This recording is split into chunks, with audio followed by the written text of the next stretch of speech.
इदरीस हाशमी साहब, मुजम्मिल पटेल, शेख अफरोज, ख्वाजा साहब, हाजी अयूब पठान, सैयद अनवर पाशा, हाफिज अशफाक मजहरी, मोइन नसीर, हाफिज मंजूर साहब, अनवर मिस्कीन और जमीयत उलमा के मुफ्ती जावेद साहब, मुफ्ती अतीक साहब, मौलाना साबिर साहब, मौलाना आकिल कासमी साहब और हमारे मौजूद प्रेस के हमारे दोस्त,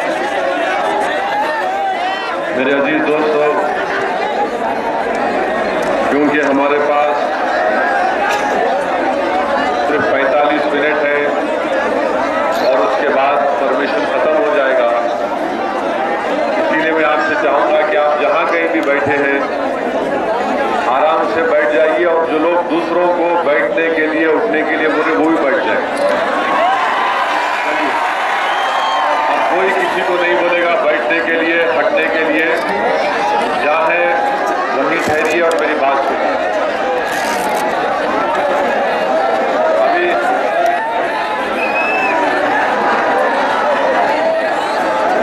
बैठ जाइए, बैठ आराम से। देखिए प्रेस आप नारे मारना है तो मैं बैठ जाता हूँ, बैठिए और प्रेस को तकलीफ मत दीजिए, बैठ जाइए। मेरे भाई आप पुलिस से ताउन करिए, ऐसा तोड़ के मत आइए, जहाँ ठहरिए, मत करिए ऐसा, मत ठहरिए। मैं सबसे पहले आप तमाम से एक दरख्वास्त करना चाहूँगा कि आज शाम में भीड़ में गुजरात से हजरत मौलाना सलाहुद्दीन सैसी साहब का बयान है, जिला भीड़ में, इसलिए मैं आपसे गुजारिश करूंगा कि आप तमाम लोग उस जलसे में भी शिरकत करिए, मौलाना के बसीरत अफरोज किताब से मुस्तफीद होइए और उलमा इकराम की इज्जत करना, उनका अदब करना हम तमाम का एक फरीज़ा है। आज का ये जलसा मुस्लिम रिजर्वेशन की बहाली के लिए, मुतालबे के लिए मुनक्कद किया जा रहा है। ये बैठ जाइए, खड़े मत रहिए, बैठिए प्लीज, बैठिए, चलिए बैठिए। आप मेरे को देख सकते हैं, देख सकते हैं, आवाज बढ़ाना आपको आ रहा है। मुस्लिम रिजर्वेशन की बहाली के लिए और मुतालबे के लिए आज के जलसे को मुनक्कद किया जा रहा है। मेरे अजीज दोस्तों, अगर हम रिजर्वेशन का मुतालबा करते हैं तो हम क्यों करते हैं?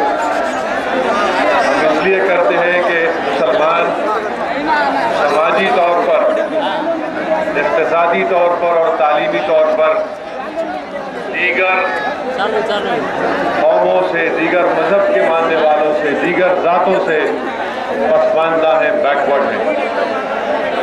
इसीलिए हमारा ये मुतालबा है कि हमको हिंदुस्तान के दस्तूर, कॉन्स्टिट्यूशन आर्टिकल 15 और 16 के तहत हमको रिजर्वेशन मिलना चाहिए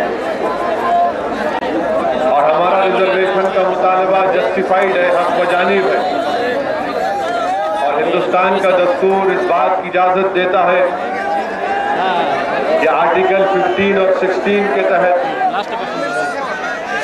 हुकूमत उन लोगों को तहफ़्फ़ुज़ात फराहम कर सकती है जो समाजी और इक़्तिसादी तौर पर पसमानदा है। और सही कहा अभी आपके सामने कि बरसों से महाराष्ट्र के मुसलमानों का मुतालबा रहा कि हमसे इंसाफ किया जाए। आज अगर महाराष्ट्र का मुसलमान महाराष्ट्र के चीफ मिनिस्टर जनाब फडणवीस से इस बात का मुतालबा कर रहा है, डिमांड कर रहा है कि हमको रिजर्वेशन मिले चीफ मिनिस्टर साहब, तो हमारा मुतालबा इसलिए है कि हम बैकवर्ड हैं हम एजुकेशनली और सोशली बैकवर्ड है, हमारा मुतालबा जस्टिफाइड है और हम मजहब की बुनियाद पर मुतालबा नहीं कर रहे, हम अपनी पसमानदगी की बुनियाद पर ये मुतालबा कर रहे हैं। और हमारी पसमानदगी, हमारा बैकवर्डनेस का सबूत क्या है? हमारा बैकवर्डनेस का सबूत मुंबई की हाई कोर्ट ने ये कहा कि मुसलमानों के जो रिजर्वेशन दिया जा रहा है, वो सच्चर कमेटी ने बताया कि मुसलमान महाराष्ट्र के समाजी और तालीमी तौर पर पसमानदा है। रंगनाथ मिश्रा का हवाला हाई कोर्ट ने दिया कि ये बताता है कि महाराष्ट्र का मुसलमान बैकवर्ड है। महाराष्ट्र की माइनॉरिटीज कमीशन की रिपोर्ट ये बताती है कि महाराष्ट्र के मुसलमान बैकवर्ड है। महबूब रहमान कमेटी की रिपोर्ट ये बताती है कि महाराष्ट्र का मुसलमान पसमानदा है। और हमारी पसमानदगी कितनी है? आज महाराष्ट्र में 11% मुस्लिम अकलियत है, 1.5 करोड़ की हमारी आबादी है। 15 साल से कांग्रेस और राष्ट्रवादी की हुकूमत रही और 15 साल में जितना मुसलमानों से नाइंसाफी की गई महाराष्ट्र की तारीख में, ऐसा कभी नहीं हुआ कि कांग्रेस और राष्ट्रवादी ने मिलकर एक मंसूबाबंद साजिश के तहत मुसलमानों को बैकवर्ड रखा। और जब कभी भी हमने मुतालबा किया कि मुसलमानों को रिजर्वेशन मिलना चाहिए, तो हमेशा हमसे धोखा दिया देते रहे। इलेक्शन, पार्लियामेंट के इलेक्शन में इबरतनाक शिकस्त के बाद कांग्रेस और राष्ट्रवादी को ख्याल आया कि नहीं, अब मुसलमानों को रिजर्वेशन देना पड़ेगा। उस वक्त भी मैं अवाम के दरमियान में जाकर कह रहा था कि ये लोग जल्दबाजी में और अपने नापाक और अब छोटे से सियासी फायदे के लिए गलत काम कर रहे हैं। और हुआ यही, इनके पास ताकत थी कांग्रेस और राष्ट्रवादी के पास कि महाराष्ट्र के असेंबली में एक बिल को लेकर आते, उसको पास करवाते, मगर वो रास्ते को इख्तियार नहीं किया गया, ऑर्डिनेंस के रास्ते को इख्तियार किया गया। आज अगर ऑर्डिनेंस लैप्स हो चुका और बीजेपी शिवसेना की हुकूमत अगर ऑर्डिनेंस को बिल की शक्ल नहीं दे रही है, तो यकीनन ये बीजेपी और शिवसेना की तासुब ज़हनी का मुजाहरा है। वहीं पर जिम्मेदारी कांग्रेस और राष्ट्रवादी पर भी आयद होती है कि अगर ये लोग सही काम करते, इनकी नीयतों में इखलास होता, तो यकीनन हमको फायदा होता। अफसोस तो इस बात का है कि हाई कोर्ट ने यह कहा कि महाराष्ट्र के मुसलमानों को रिजर्वेशन मिल सकता है तालीम के मैदान में। हम क्यों कह रहे हैं रिजर्वेशन हमको होना? आपको मालूम, भीड़ की आवाम के सामने कहना चाह रहा हूं, महाराष्ट्र की आवाम के सामने बात पहुंचे कि आज महाराष्ट्र के गवर्नमेंट में मेडिकल कॉलेजेस के 2000 की सीटें, 2000 से ज्यादा की सीटें, कितने मुसलमान डॉक्टर बनते हैं गवर्नमेंट के मेडिकल कॉलेज में? ये मैं नहीं कह रहा हूं मेरे भाई, ये आप तक बात पहुंचाना है। महमूद रहमान कमेटी में यह बताया गया कि तालीम के मैदान में मुसलमानों के जो बच्चे मेडिसिन करते हैं, एक भी नहीं है, एक बच्चा भी गवर्नमेंट के में 2 बच्चे मेडिकल कॉलेज में आते। 1.5 करोड़ की आबादी महाराष्ट्र में मुसलमानों की, गवर्नमेंट के इतने बड़े मेडिकल कॉलेज, 2000 सीटें और हमारे सिर्फ 2 बच्चे डॉक्टर बनेंगे। ये नाइंसाफी नहीं है तो क्या है बताइए आप? हम क्या बोल रहे हैं कि हमको डॉक्टर बनना है, हम डॉक्टर बनना चाह रहे, आप हमको क्यों रोकना चाहते डॉक्टर बनने से? हम डॉक्टर बनना चाह रहे, हमारे बच्चों को डॉक्टर बनाना चाह रहे, इसमें आपको क्या एतराज है? अगर कोई गरीब मुसलमान घराने के बच्चे बच्चियां डॉक्टर बनेंगे तो क्या मुसलमान कौम का फायदा नहीं होगा? क्या महाराष्ट्र का फायदा नहीं होगा? क्या महाराष्ट्र ताकतवर नहीं होगा? अगर महाराष्ट्र के 1.5 करोड़ मुसलमान बैकवर्ड रहेंगे तो महाराष्ट्र कैसे तरक्की करेगा?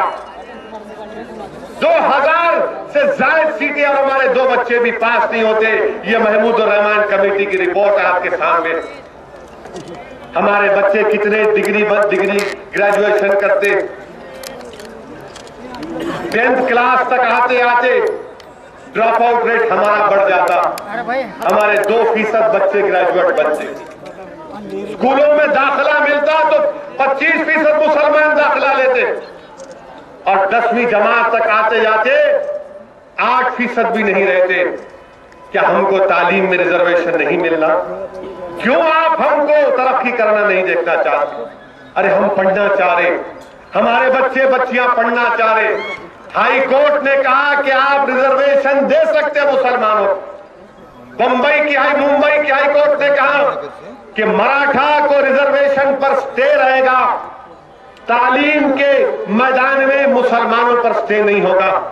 हाई कोर्ट ने कहा कि आप रिजर्वेशन दे सकते मुसलमानों, और हुकूमत क्या करती है कि नहीं, मराठाओं को रिजर्वेशन देने के लिए बिल लेकर आती। हम मराठाओं के रिजर्वेशन के खिलाफ नहीं, अब 2 मराठाओं को दो, 16 नहीं 20 दो उनको, 20 नहीं 25 दो उनको, मगर क्या हमको 5% नहीं दे सकते? हम क्या बोल रहे हैं आपसे? अगर तुम फूल नहीं दे सकते तो फूल की पत्ती तो दे सकते। 5% हम बोल रहे, हमारे बच्चे पढ़ना चाह रहे, डॉक्टर बनना चाह रहे, इंजीनियर बनना चाह रहे, हम सब तरक्की करना चाह रहे, हमारे भी ख्वाब हैं। हम कब तक मंडियों पर तरकारी और फ्रूट बेचते रहेंगे? हम कब तक ड्राइवर का काम करते रहेंगे? हम कब तक हमाली करते रहेंगे? हम कब तक किसकी गुलामी करते रहेंगे? अरे हमको भी ताकतवर बनाना है तो हमको तालीम के मैदान में मौका दो। ये हम मुतालबा कर रहे हैं यहां के चीफ मिनिस्टर से, यहां की गवर्नमेंट से, कि हाई कोर्ट ने आपको इजाजत दी और चीफ मिनिस्टर ये बोलते हैं कि एडवोकेट जनरल से ओपिनियन लिया जा रहा है। मुझे अफसोस होता है मिस्टर चीफ मिनिस्टर, मुझे अफसोस होता है कि आप इस तरह की बात कर रहे हैं। जब हाई कोर्ट ने मुस्लिम रिजर्वेशन के ऊपर स्टे नहीं लगाया, मराठा रिजर्वेशन पर स्टे लगाया, तो आपको उसके ताल्लुक से एडवोकेट जनरल से पूछना था। जिस पर हाई कोर्ट ने स्टे नहीं लगाया, आप उसके ताल्लुक से कह रहे हैं कि हम ओपिनियन लेंगे। मजलिस इत्तेहादुल मुस्लिमीन मुतालबा करती है कि रिजर्वेशन मुसलमानों को मिले। आज आपको मालूम होगा मेरे भाई, मेरे पास डेटा है, ये पूरे महाराष्ट्र में engineering diploma, engineering degree, engineering PG, pharmacy diploma, pharmacy degree, pharmacy PG, MBA, MCA, hotel management degree, hotel management diploma, architecture, BEd, MEd, DEd, MBBS, BDS, nursing degree, nursing PG, nursing diploma. कितने सीटा है मालूम आपने उसके? 6,13,000। 6,13,000 में अगर आप 1,00,000 government की सीट निकाल लीजिए, 1,00,000 में 5,000 हमारे बच्चे तालीम याफ्ता बन सकते हैं। कोई फीस देने की जरूरत नहीं है, गवर्नमेंट फीस देगी। क्या आप नहीं चाहते आपके बच्चे पढ़ना? अरे हम पढ़ना चाहते। आप तो हमको बोलते ना कि मैं भड़काऊ भाषण देता हूं, आप हम पे इल्जाम लगाते कि मैं भड़काऊ भाषण देता हूं। तो ठीक है, आप मुझे गाली दो, मगर मेरे भाई और बच्चों को, मेरी बहनों को तो पढ़ा लो। हम पढ़ना चाह रहे, ये तो भड़काऊ भाषण नहीं है ना। हम पढ़ना चाह रहे, हम डॉक्टर बनना चाह रहे, इंजीनियर बनना चाह रहे, एमकॉम करना चाह रहे, हमारे पास ड्रॉप आउट रेट कम हो, हमारे बच्चियां पढ़े, हमारे बच्चियां ताकतवर बने, ये हमारा मुतालबा है। क्या ये नाइंसाफी नहीं है तो क्या है? क्या आप दूसरों को देंगे, हमको नहीं देंगे? इसलिए नहीं देंगे कि हम मुसलमान हैं। हमने क्या गुनाह किया बताइए आप, कि हमारा गुनाह यह है कि मुसलमान हैं, हम अल्लाह को मानने वाले हैं? क्या हमने इस मुल्क की आजादी में हिस्सा नहीं लिया? क्या हमने इस मुल्क की आजादी के लिए अपना खून नहीं बहाया? क्या हमारे मुल्क के मौजूद उलमाओं ने जिहाद का फतवा नहीं दिया? और जब जिहाद का फतवा अंग्रेजों के खिलाफ दिया तो सियाही सुखने से पहले उलमा, हमारे मौजूद उलमा ने अपनी जानों को अंग्रेजों की तोपों के सामने पेश कर दिया। दिल्ली से लेकर मौजूदा पाकिस्तान की रोड तक जितने झेल, झाड़ और पेड़ हैं, उन पर उलमाओं की मौजूद लाशें लटक रही थी। क्या ये हमारा कंट्रीब्यूशन नहीं रहा मुल्क के लिए? जब मुल्क को जरूरत थी खून की तो हमने दिया, जब मुल्क को जरूरत थी लड़ने की तो हम आगे बढ़े। आज जब हम मुतालबा कर रहे हैं कि हमारे को इंसाफ करो, आप कह रहे हैं कि नहीं करेंगे। ये नाइंसाफी नहीं है तो क्या है? हिंदुस्तान अगर ताकतवर बनना है, मेरा भी ख्वाब है कि हिंदुस्तान ताकतवर बने, मेरा भी ख्वाब है कि हिंदुस्तान दुनिया का सबसे ताकतवर मुल्क बने, मगर ताकतवर खाली जबान से या इशारों से नहीं हो जाता। हिंदुस्तान ताकतवर सिर्फ सबका साथ, सबका विकास, जबानी अल्फाज बोलने से नहीं हो सकता। हिंदुस्तान ताकतवर उस वक्त हो सकता है जब हिंदुस्तान के कमजोर तबकात से इंसाफ किया जाएगा, जब हिंदुस्तान में दलितों से इंसाफ किया जाएगा। जब अहमदनगर में 3 दलित के खानदान को मार दिए गए, कौन गए? मंजलिस गई वहां। आज हम कहते हैं कि हम नाइंसाफी के खिलाफ हैं।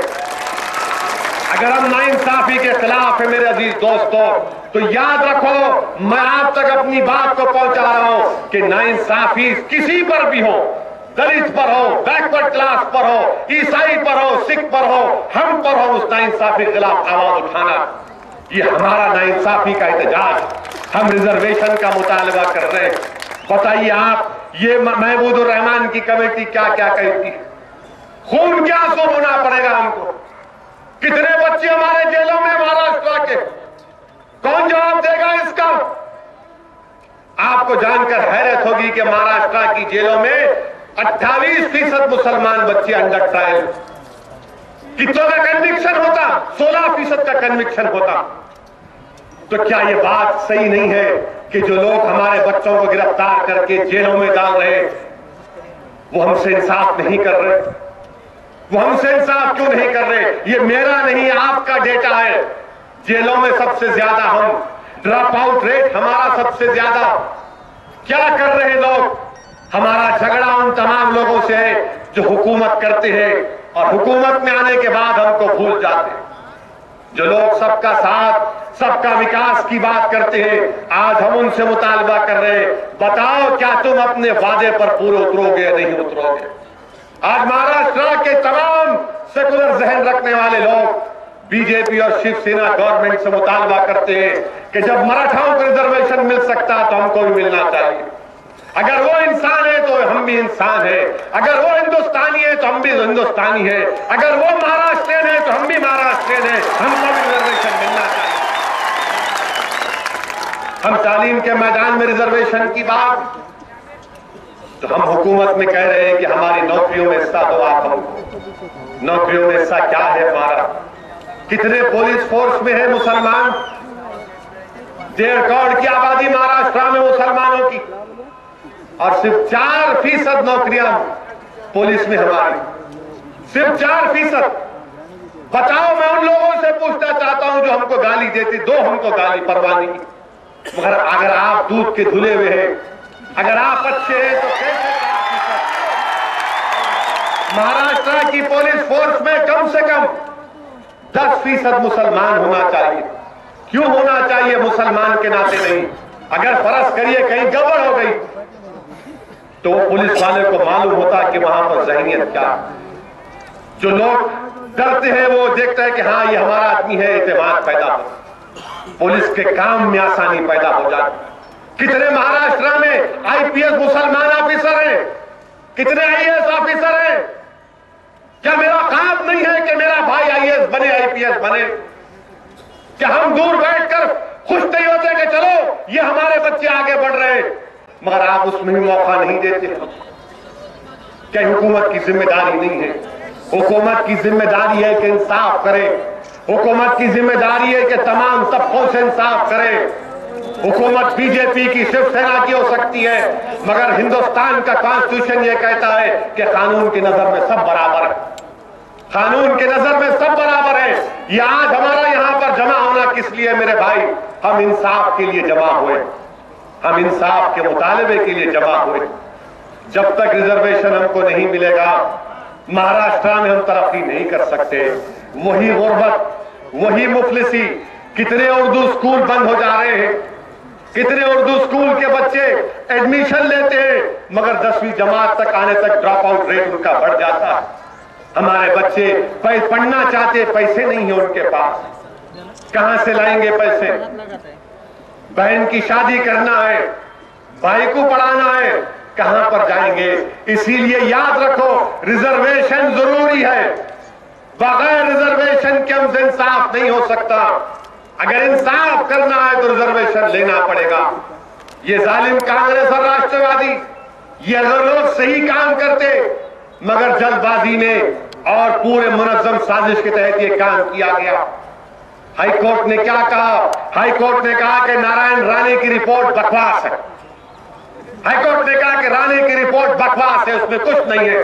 हाईकोर्ट ने कहा मुसलमानों के ताल्लुक से जो रिपोर्ट है, Rahman committee report, Sachar committee report और रंगनाथ मिश्रा कमीशन रिपोर्ट, ये सही है।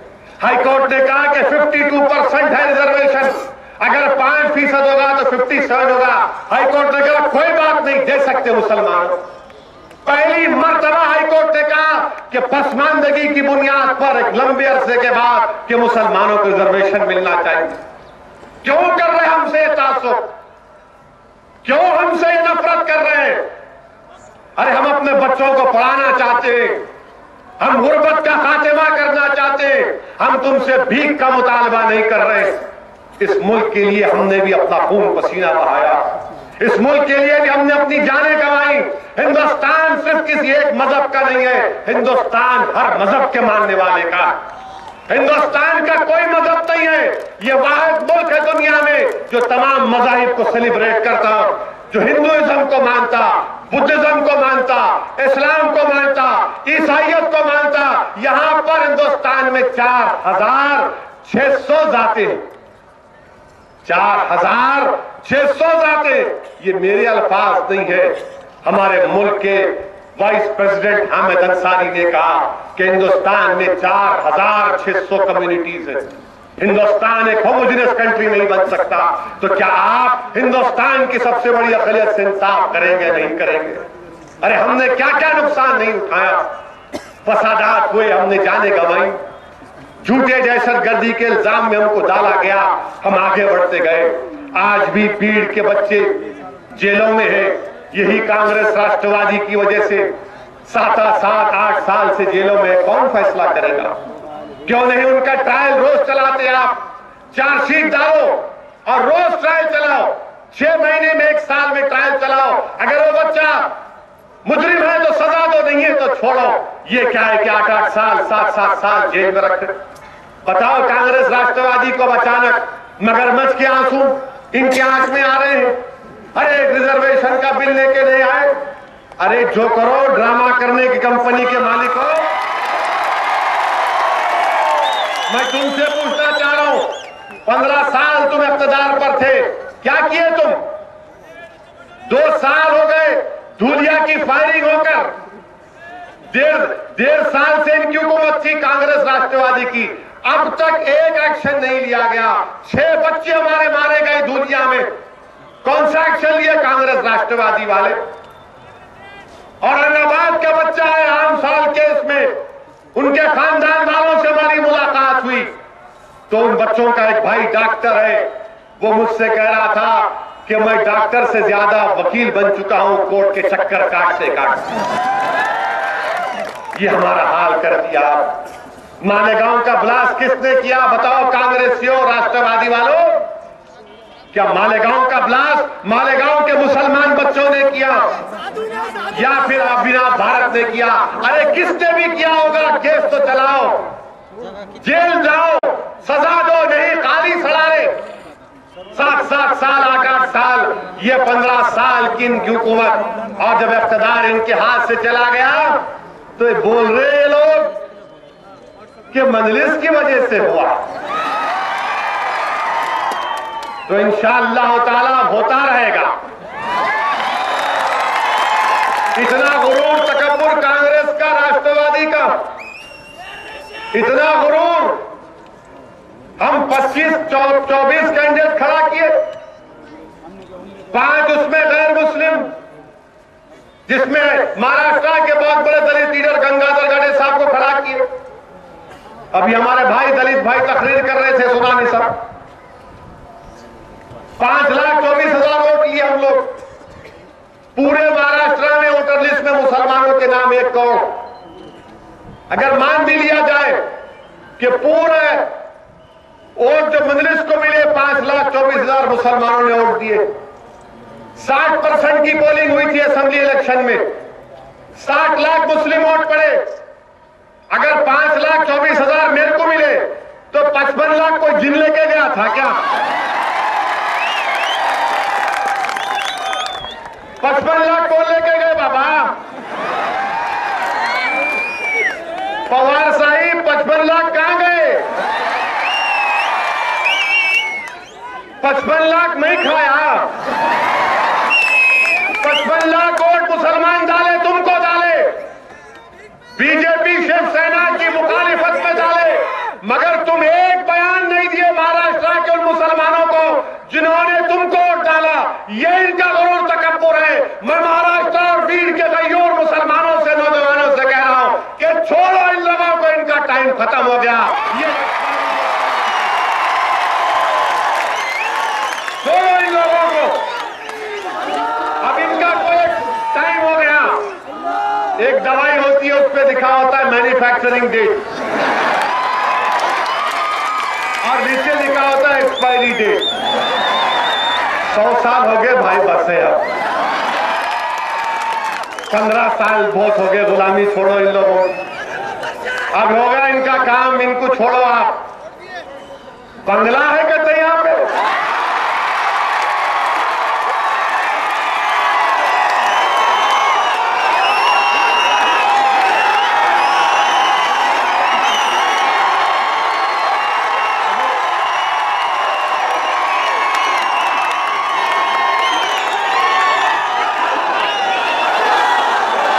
बंगला के नाम पे इतना गड़बड़, तो आप लोगों की जिम्मेदारी है बंगला को भूल बंगला बना देना। बंगला बोले कि बोलना भूल बंगला, वीरान कर देना उसको इंशाअल्लाह। मैं यहां पर आ रहा था तो मुख्तलिफ लोगों से फोन कराए, मत आइए मत आइए। बोला क्यों मत को? हालात अच्छे नहीं है। बोला क्या हालात खराब है? एक साहब फोन करके बोले साहब भीड़ में जरा मौसम खराब है, अब मत आइए। बोला हाँ मेरे को अब भी मालूम है, बर्फबारी हो रही वहां पे। तो उसने अक्लमंद से बोले आपको कैसा मालूम हुआ? मैं देख रहा हूं सामने से बर्फ गिर रही ना। ये नए नए बातें करके रोकने की कोशिश करें, मगर अल्लाह का शुक्र है भीड़ को आने का मौका मिला। अब इंशाअल्लाह ताला यहां पर जमात को मजबूत करेंगे। आपके तमाम के ताउन की जरूरत है मेरे भाई। हमारा मुल्क एक संगीन दौर से गुजर रहा है और इसलिए बेहद जरूरी है कि हम मुत्तहिद होकर, और याद रखिए कि जब तक आप मुत्तहिद नहीं होंगे हम अपना काम नहीं कर सकते। ये रिजर्वेशन की लड़ाई आपको और हमको मिलकर लड़ने की जरूरत है। रिजर्वेशन हमारे लिए बेहद जरूरी है। रिजर्वेशन के जरिए हमको नौकरियां मिलेंगी, रिजर्वेशन के जरिए हमारे बच्चे पढ़ सकेंगे। अगर हम जरा सी भी कोताही करेंगे तो याद रखिए नुकसान हमारा होगा। आने वाली नस्लें हमको कभी माफ नहीं करेंगी। इसलिए मेरे अजीज दोस्तों, मेरे बुजुर्गों, मैं आपसे अपील कर रहा हूं कि आप हमारी सरपरस्ती करो, आप हमको हिदायत दो, आप हमको बताओ क्या करना। अगर हम गलत कर रहे तो हमको सीधा करो, आप हमको बताओ कि नहीं ऐसा नहीं, ये काम करो, ये काम करो, ताकि सबका फायदा इसमें हो सके। महाराष्ट्र में आज आपके 2 एमएलए अल्लाह के फजल करम से जीत कर गए। आप देख रहे हैं कि महाराष्ट्र के असेंबली में इम्तियाज जलील हो, वारिस पठान हो, वो आप तमाम लोगों की बेबाक आवाज बनकर बेबाक तरीके से महाराष्ट्र के असेंबली में मुसलमानों के, दलितों के मसाइल को उठा रहे। जब तक सियासी ताकत आपके पास नहीं होगी हम अपने मसाइल को हल नहीं कर सकते मेरे भाई, हम अपने मसाइल को हल नहीं कर सकते मेरे अजीज दोस्तों। अपनी जमात के परचम तले जमा हो जाओ।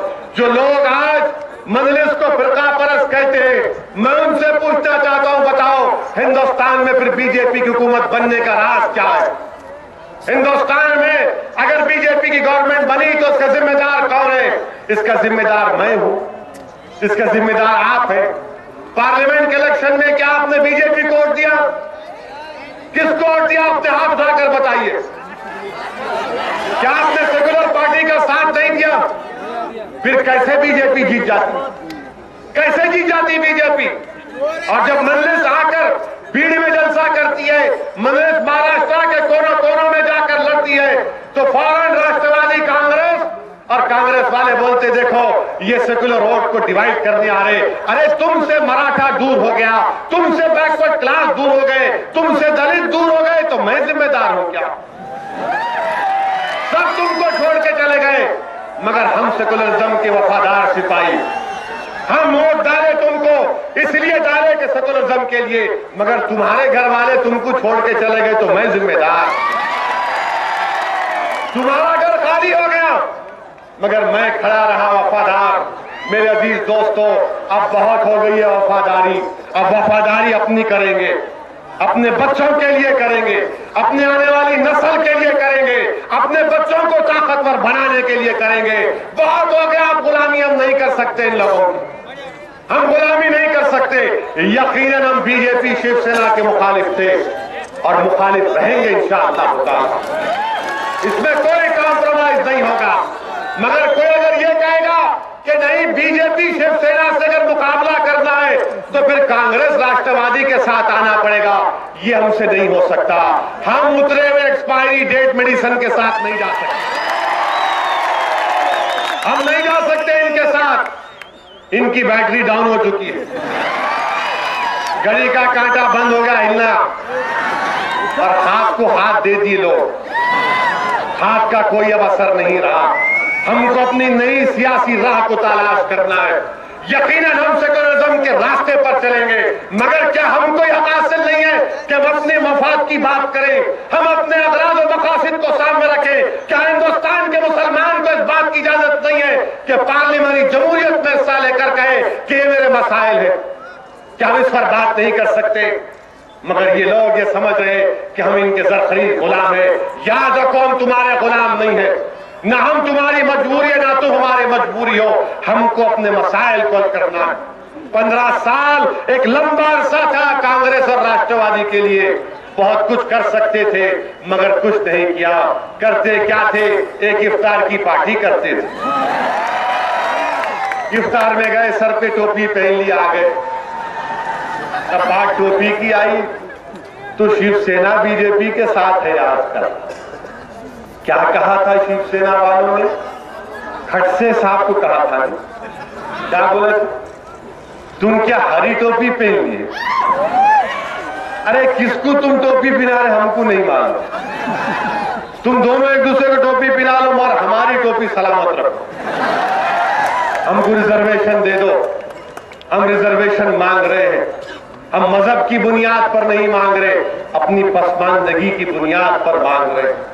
अगर हमारे वजीर आजम बोलते सबका साथ सबका विकास, तो दीजिए हमको हमारा विकास, हमारा विकास दीजिए। मगर प्राइम मिनिस्टर साहब सबका साथ सबका विकास के नाम पे झाड़ू का कट्टा मत दो हमको। बोलते कि बोले लो झाड़ू लो साफ करो, नहीं करते भाई। 60 साल से करते आए, अब थक गए हम लोग। अब हमारे हाथ में झाड़ू का कट्टा मत दो वजीर आजम, हमारे हाथ में कलम दो, हमारे हाथ में कलम दो। यही कलम हमारे लिए तलवार बनेगा। हमारे हाथ में वो झाड़ू मत दो, हमारे हाथ में पुलिस की नौकरी दो, ताकि हमारे बच्चों के हाथ में भी पुलिस का डंडा आ सके। हमारे हाथ में वजीर आजम, हमारे हाथ में झाड़ू मत दो, स्वच्छ भारत की बात मत करो। हमारे बच्चों के हाथ में वो डॉक्टर का स्टेथोस्कोप दो जो हमारे गरीब लोगों का इलाज कर सके मुफ्त में। हम बीमार पड़ रहे, हमको नौकरी दो, हमको कंप्यूटर दो। हम तरक्की करना चाहते हैं। अरे बहुत हो चुका, अब हम नहीं करना चाह रहे किसी की गुलामी। अब हम इंसान के तौर पर जीना चाहते हैं। हमको बराबरी मिलनी चाहिए। अगर आज कोई कहेगा कि नहीं मुसलमान दरवाजे के बाहर खड़े रहेगा, मैं टेबल पर बैठकर मुसलमान के लिए फैसला करूंगा। नहीं मेरे दोस्तों, आज मजलिस तुम्हारे सामने, तुम दरवाजे की चौखट पर नहीं करोगे, बल्कि तुम कुर्सी पर बैठकर सामने आंख में आंख डालकर कहोगे कि हाँ ये मेरा काम है, करो।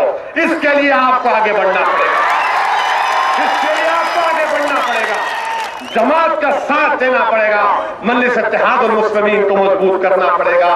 और मेरे अजीज दोस्तों, अब तो आजकल हर जगह टीवी पे मैं नजर आ रहा हूं। कल रात से तो टीवी वालों को बहुत मोहब्बत हो गई है। ऐसा दिख रहा था कि दूल्हा मैं हूं और मेरी निस्बत के बारे में बात, शादीशुदा हूं भाई। लोग मेरे को एसएमएस कर रहे, वो टीवी पे आप है, वो टीवी पे आप है। अरे मैं बोला क्या करूं भाई, जमहूरियत है, जो चाहे करो, बात करो।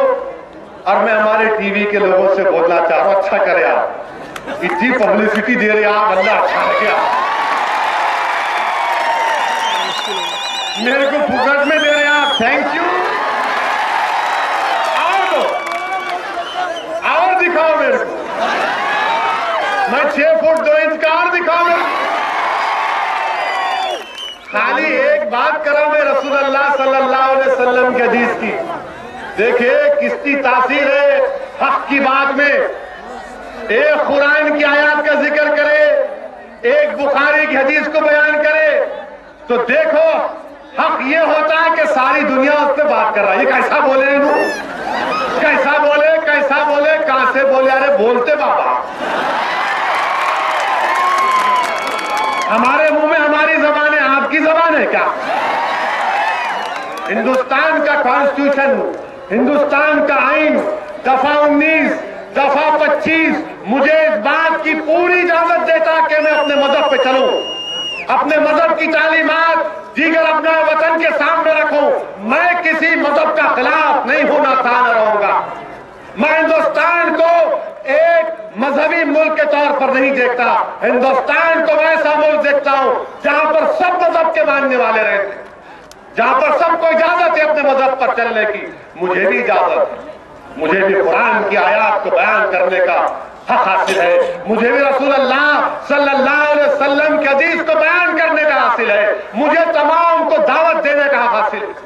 आप कबूल करिए या मत करिए, मैं क्या कर सकता हूं? मैं तो सामने हक को बयान कर सकता हूं कि देखो भाई ये हक है, आप कबूल करो या मत करो या रिजेक्ट कर दो आप। मगर आप बोलेंगे नहीं ऐसा नहीं कर सकते, वैसा नहीं कर सकते। देखो मेरे दोस्त, हमारी तारीख ये है कि अगर कोई ये समझता कि 5 लाख दे दिए तो मैं इस्लाम छोड़ दूंगा, उन्हें पागल है। अगर कोई बोल रहा है कि मैं 2021 तक हिंदुस्तान को पूरे हिंदू मुल्क हिंदू कर दूंगा, उन्हें भी पागल है बेचारा। अगर कोई ये बोलेगा कि नहीं ये मुल्क में मुसलमान ईसाई चोरी का माल है, हम चोरी का माल है, हम चोरी का माल। अरे जब अंग्रेजों के खिलाफ हम लड़ रहे थे तो जब क्या थे? इंसान नहीं थे। जब सूर्यों पर हम चढ़ रहे थे तो क्या थे? जो लोग आज हमको चोरी का माल बोल रहे हैं, बताओ तुम्हारा क्या कंट्रीब्यूशन रहा हिंदुस्तान की आजादी में?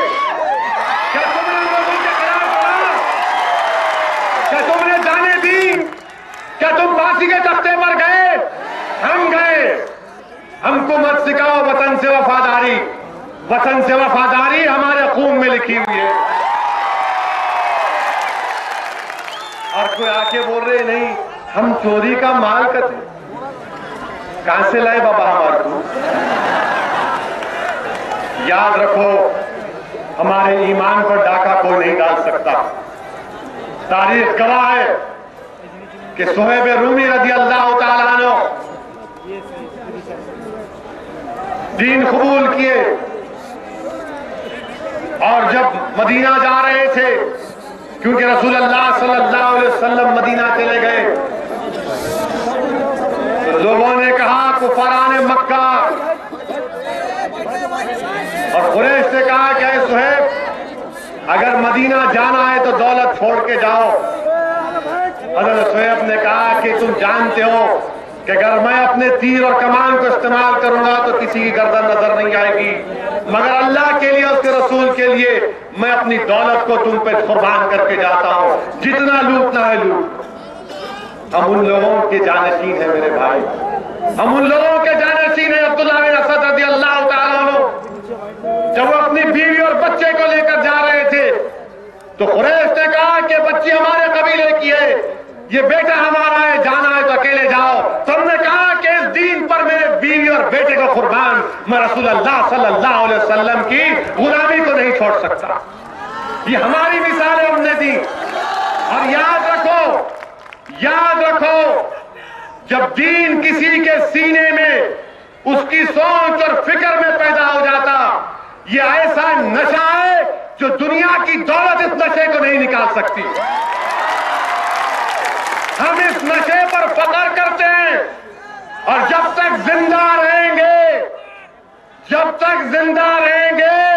जालिमों से मुकाबला करते रहेंगे, या शहीद हो जाएंगे या पंजाब करते रहेंगे, मगर दीन को छोड़ने का नाम छोड़ो। हम दीन पर चलेंगे, फख्र से चलेंगे इंशाअल्लाह ताला। और 2021 क्या 2090 तक कुछ होने वाला नहीं, 2090 क्या सुबह क़यामत तक कुछ होने वाला नहीं है। और जब तक ला इलाहा इल्लल्लाह मोहम्मद रसूलुल्लाह बोलने वाला रहेगा, दुनिया खत्म भी नहीं होगी। हम गारंटी है बाबू, हम गारंटी है। हमको तुम छेड़ेंगे, हम गिरेंगे, आप भी गिरेंगे। तो हम जो है हिफाजत करो हमारी, अच्छा देखो हमको, डराओ मत।